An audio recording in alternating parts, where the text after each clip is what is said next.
the Mind Basketball Podcast, also known as M.O.B Podcast, episode 74. I am Evan. I'm Ja.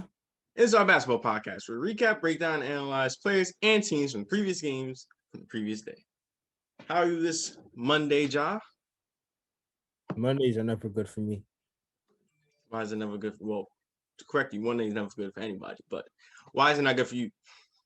I don't know. I just never really like Mondays. I think it's because of a kid thing. Like, always having to get ready for school on Mondays. And I never really like school, so You gotta get ready for school now? no. Maybe. So you're just complaining to complain. I'm just saying it was just never a thing. Well, to be honest, I never truly liked it until we got to Friday. I never truly liked the days of the week until we got to Friday. I'm pretty sure a lot of people share that same sentiment. I know. Well, speaking of that, above Evan, I hope everyone's having a good day. I hope everyone will have a good day. Start of the week, it is Monday, so get to it, make it through the day, and make it through the week. As for us, a lot of basketball action from last night, most of which were just embarrassing. But let's start off with the least embarrassing out of all, at least from one team standpoint. The Utah Jazz, #1 record in the West and in the league, did do battle against the struggling Golden State Warriors on Stephen Curry's birthday. And wow, happy birthday, Curry. Because he showed up and showed out for the Warriors, along with the rest of the Warriors crew.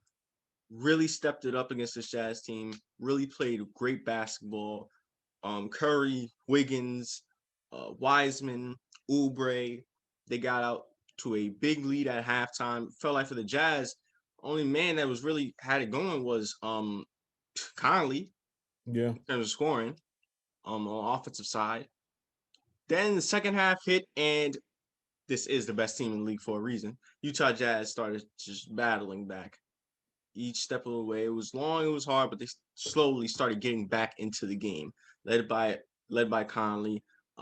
Mitchell finally got it going. Gobert was big time in terms of his scoring, and especially in terms of his rebounding, finishing with 28 rebounds on the night. And yet, in that fourth quarter, they found themselves down by, I believe, 3 or 5. Yeah. I think. Yep. But then the Warriors just closed that thing out with 3-ball after 3-ball after 3-ball. It was like Curry, Pascal hit a 3. I think Wiggins hit a 3. And threes, yeah. Yeah, and it was crazy down the stretch for the Warriors. Really closing out against this Jazz team, getting a big win, an impressive win, probably the most impressive win of the season so far. Let me get your thoughts. Well, yeah, you gave it to me earlier. I guess I owe them an apology. Yes, you do. Yes, you do. You laughed at them yesterday. Said, "Did you see what the Jazz did last game? Oh, please, I got the Jazz." Yep. You do got the Jazz. You got the Jazz losing by 12. That's what you got. So yeah, give you an apology. Give you an apology on Curry's belated birthday. I would like happy birthday to the greatest shooter of all time. Belated birthday to the greatest shooter of all time. They needed a bounce back win. Let's just be honest. I believe that the last game they got smoked. They got out by the Clippers, who we will talk about later. They needed a bounce back win, and they needed energy from this whole team. And as a result, they finally got the energy that they needed. And as a result, they were able to go away with it. But again, this Utah Jazz team has fight, and you clearly see that they fought their way through it. It's just that the Warriors was able to pull through because, again, they had energy and they just started making their shots at the right time, right moment, right place. Yeah, the Warriors really needed this win. I mean, I don't know if you noticed, but they was on a 5-game losing streak, I believe, heading into this game. Losing to the Blazers, the Suns, the Lakers, and the Clippers, and there was another team too. I just forgot. Yeah, it wasn't looking pretty for the Warriors. And they needed this win big time. Yeah. The Jazz have been impressive for the most part of the season. And with the Warriors, the way they came out with their energy and their play, that's what you want to see, especially from that Warriors team. Exactly. You can't expect anything less from that than that. As long as you have the energy and the hustle and that intensity from the get-go, from the start of the game, you always got to be in it. You always got to have a great chance to win. That's what they did. And they really exposed Goldbergs perimeter defense late. Really. I mean, that high pick and roll just had him like froze. He just kept backing up and he wouldn't like step up and he gave him too much space. Yeah. And it was easy. 3. Well, I'm not gonna do it to him because Shaq already did enough. But man, No, that's fine. His perimeter defense is not his. That's not his. Go-to. That's his post defense. well, yeah, it is his post defense. His perimeter. I don't know what he's doing out on the perimeter. Anyways, like was High pick and White out roll. there? Well, still, it don't matter. You got to back up. You're not the greatest at perimeter defense. You got to try to. You got to No, he did back up, but he backed up too much. You got to live with the result, though, bro. You got to live with the result. I'd rather you go with the pass than knowing that the fact that you got one of the. Well, they're not a great shooting team, so obviously outside of Curry, of course, they're not. They're not a great shooting team as they was before. Come on now, you know this. Well, if you comparing them to when they had KD and Clay, yeah, they're not a great shooting team to that. Yeah, they're a good shooting team, not a great shooting team. Let's first of all, Gobert. So you're saying Gobert did the right thing in which him setting back. No. He cannot. Yes, he got to get back. You got to live with the result. They're gonna cook him. They killed him. They're gonna cook him regardless. That's the thing. So I'd rather you get back than get. So he's a bum. Out there in perimeter. Yes, he's a bum. Basically, he's a bum out on the perimeter. Yes, you know this. Barbecue chicken all day. They always call it out. Listen, no. In that situation, you gotta rely. I think you gotta rely on the help coming in the paint. You leaving these shooters, in this day and age and how people shoot, and how the Warriors team, they're not a bad shooting team. Like you said, they're not great, but they're good, and they're gonna hit their wide open shots, and they were left wide open off of that high pick and roll all the time late in that game. Which is hence why I say barbecue chicken when they see Gobert. So it's just like as a result, I might as well you just leaving because you can't contest that well. You don't got that much. You don't got shifty footwork on defense outside the perimeter to even contain them. Trust me. You're saying it was a lose-lose anyway. It was a lose-lose. Yes, it was a lose-lose. Come on now, it's Gobert. He's not in the paint. What else he gonna do? Calm down. That's disrespect. Now you getting disrespect. Okay, I'm sorry. I probably went out of hand, but come on, deep down it's the honest truth. That's all I gotta say. In terms of that, he's a bad perimeter defender. Yes. Yeah, that's it. And look at Andrew Wiggins decided that this was the time to show his true potential. So it's like what I mean. It's just so much. What is wrong with you today? I don't know. You going ham on these guys.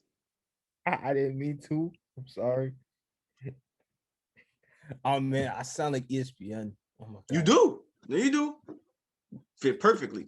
Hot take after hot take. Hating on player after hating on player. I need to calm down, man. Oh my God. Relax. I'm a player fan. Yeah. Take a deep breath. Calm down. Relax. But yes, as a result, it was the Warriors picking up the big win against this Jazz team. And let's see if the Warriors can keep this going. I mean, they just played the Clippers last game. They played the Jazz now. And tomorrow, or tonight, we'll get into who they play tonight. Yeah. But all right. Going to the next game of the national televised schedule. It was the San Antonio Spurs, no DeRozan, going up against the Philadelphia 76ers, and obviously, if you've been updated, no Embiid. And, The Sixers got it. The Sixers, they got it. They got it. Wow. They fought hard in the first half. They fought really hard in the first half. Who, the Sixers or the Spurs? Spurs. The Spurs, yes. Especially in that second quarter. Mm-hmm. They try to make a run and get back into the game. Then the third quarter hit, and that was a wrap. The Sixers just took over the game in that third quarter. Like, I believe they dropped 46 in that third quarter, I think. Yeah. They dropped 41. Yeah, 41, 46. Yeah. 46 in the third quarter. And Pop not happy with that at all. That's just unexcusable. The defense of the Spurs and just how much the Sixers are just outplaying them was ridiculous. Yeah, it looked like the Sixers just took the life out of the Spurs, man. I don't know what it was, but everybody on that team had it going from, you talk about Steph Curry to Seth Curry, sorry. Seth Curry to Danny Green to Ben Simmons, obviously, to Tobias Harris. Tobias Harris, yes. All this whole Sixers team was just clicking, getting in motion and rhythm. I guess they bench too. Dwight Howard, Thibault, exactly. The other guy, I can't. Korkmaz. Yeah. And I guess there was fans in the stadium too because they was like trying to pump up the fans. I'm like, yeah, it was fans in the stadium. Yeah. Get loud, Philly. Get loud. You got a these ref sucks chance. That's how you know they're there. But yeah, man, fans in effect. Yeah, they was just like what you said. There's nothing else to really say. That third quarter just basically the game ended right then and there. Yep. And as a result, the Sixers do whip the San Antonio Spurs by 35. Mm-hmm. All right. The last game, or the last nationally televised game of the night, was the New Orleans Pelicans going up against the Los Angeles Clippers. And to many surprise, the Pelicans came out and just went to town. Zion, Brandon Ingram, Jackson Hayes, who's big time coming off the bench. Lonzo Ball just really smacked the Clippers. As soon as you really want to put it. Paul George is struggling. Most of the entire Clippers roster was struggling. The Pelicans really tried to take the ball out of Kawhi's hands. Yeah. Every chance they got. And they played great. And I told you, for some reason, the Pelicans played great on Sunday. And they played great a lot of the time against great teams. Yeah. And they play really good at home. Yes, they do. And so, even with that, I was still surprised at how they beat this Clippers team. Really surprised. Yeah. I mean, you can feel like the energy coming off them. It was unbelievable. Yeah, I got to give this credit to the Pelicans. Yeah, they just had it clicking the whole night. Again, don't forget they also another ones that needed to bounce back. They got smacked by the T-Wolves. Yes. And they needed a bounce back pretty soon. You could clearly see that their defense is a shocker, but their defense is the main thing that helped them out for the reason of why he was able to build so much momentum. Because we already know that they're a great offensive team. They're one of the best in the league. I believe that they're top 7. I could be wrong, but they're top 7 in the league. But the defense has been their problem. Yeah, defense and down the stretch too. Yeah, down the stretch. Yep, it's including down the stretch. But yet, that none of those things were a problem in the last game. Well, you want to know how to limit your weaknesses in terms of in the fourth quarter or playing down the stretch? Just beat the team before it gets to that point. Exactly. Beat them before it even gets down to the fact that they can even make a run down the stretch. That's all you got to do. because the game was over in that third quarter. Exactly. So the Clippers playing like the Clippers before Chris Paul was on the team. Disappointing effort from them, disappointing loss, but have to give the credit to the Pelicans team in the way they balled out. So great win by this Pelicans team. Yeah. All right, let's talk about some actual interesting games around the league. Anything that you would like to discuss first? I'd like to talk about the Thunder versus Grizzlies. This was a close game. Really entertaining, back and forth. The Grizzlies, you could basically say that they had the upper hand for most of the first half and part of the second. But I would just like to highlight that fourth quarter, man. The 3-point show that the Thunder was putting on in that fourth quarter was amazing. You talk about, to be honest, I can't even name the players on. Yeah, there's a lot of young and a lot of role players on that Thunder team. Yeah, but they just had it going in the fourth quarter, man. And it went from the fact that they were, and don't get me wrong, they was building this up from even the last quarter in the third quarter, from when they were down in the middle of the third quarter. They started building up momentum. They started finding their stride, making shots, and then the fourth quarter hit, and then the 3-point was their friend, and it came at the right time, because as a result, because of all of that shooting, they were able to not only take the lead, but they was also able to go away with the game from that point down on. And even though the Grizzlies had fight, it just wasn't enough. Yeah, and Shy really had it going. Shy Gilgeous really had it going for the Thunder, winning this game. When he's healthy for them, he's a beast. Let's say that. Not much the Grizzlies can do against them, and the Thunder always fighting. You can always count on them to get some wins. So impressive win against this Grizzlies team by the Thunder. Yeah, man. I'm sorry to sound like a casual, but I gotta be honest. I don't know much of the players on that OKC team. So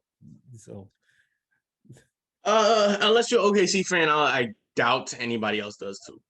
I mean, I got Al Horford, George Hill, George Hill, Morant, Lou Dort, yeah. Beardsley, Beardsley, Justin Jackson, and like everybody in the Thunder just balled out. That's it. They balled down that fourth quarter, especially from the three, and as a result, Thunder were able to win over the Grizzlies. Yeah. Yep. Good win by the Thunder team. Yeah. All right. Any other game that you would like to discuss? The Heat versus Magic. Interstate rivals facing it off up in Central Florida. The Heat had the beginning parts of the first quarter and some of the second quarter, but then the Magic obviously started to find their stride. They started hitting their shots, creating their own shots and everything, playing as a team, as a flow of the offense. Not one of the best offensive teams in the league, of course, but they was finding their stride. But then it became a close game as the third quarter was winding down, and the Heat started to make their run. And you go into the fourth, it was a back and forth exchange, and which basically found the Heat finding their way back to even take back the lead. But the thing is, the Magic down by 3, 97-100. The Magic had an opportunity to tie the game. I don't know what was going on. That last possession was just poorly executed, just so sloppy and everything. You know what I mean? And even though it was seconds, they still had a good amount of time to try to get something up quick. And it's just like they was trying to rush it. They was trying to rush everything. And as a result, I believe Jimmy Butler was able to get a steal right off of it, and just basically the game was ended from right there the moment he got the ball. Yeah. Even though he got the win, great fight by the Magic.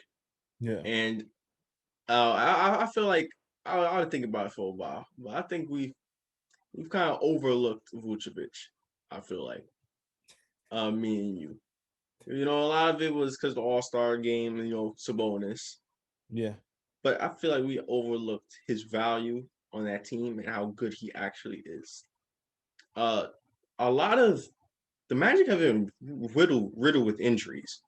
If you haven't, I don't know if you noticed, but they've been riddled with injuries. You haven't seen Aaron Gordon at all this season. You haven't seen Jonathan Isaac at all this season.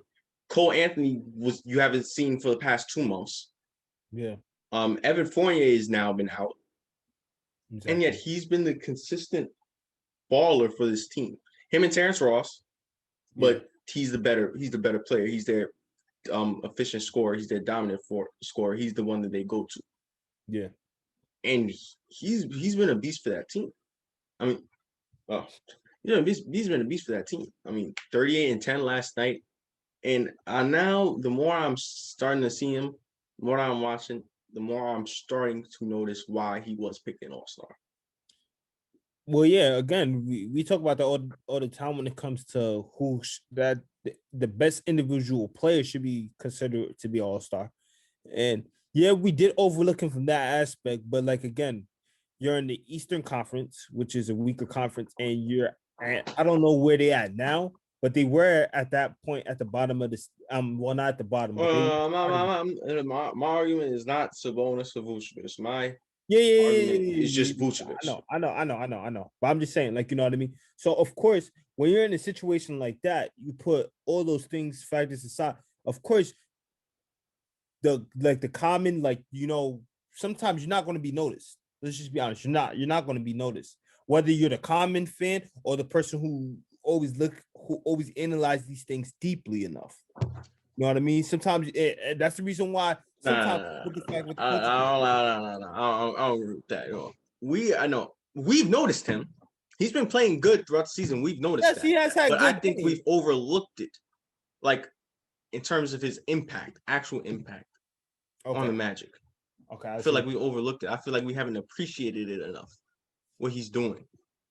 And yes, the Magic do suck, but a lot of that reason is because, as I mentioned, injuries. I mean, like, and I forgot to mention Markelle Fultz. Who was playing great at the start of the season, then got hurt and is now out for the entire year. Yeah. I feel like that team has been Vucevic, T-Raw, role players. And counting Evan Fournier. Yeah, well, and let's be honest, the Magic are kind of slept on, and again, for good reason, but yet they have made the playoffs past 3 seasons each and every time, and they have won at least one game out of it. So, like, you know. And we still waiting for M.O.B to step up. That is true.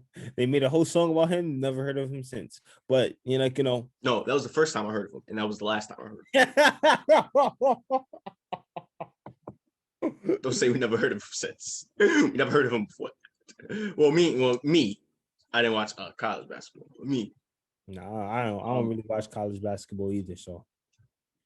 But yeah, we still waiting for him to step up. But yeah, I just wanted to give that. I'll put that out there for Vucevic. He deserves some respect. He deserves some respect. He does. All right. Final game that you would like to talk about. Final game I'd like to talk about is the Blazers versus T-Wolves, and this was another classic battle.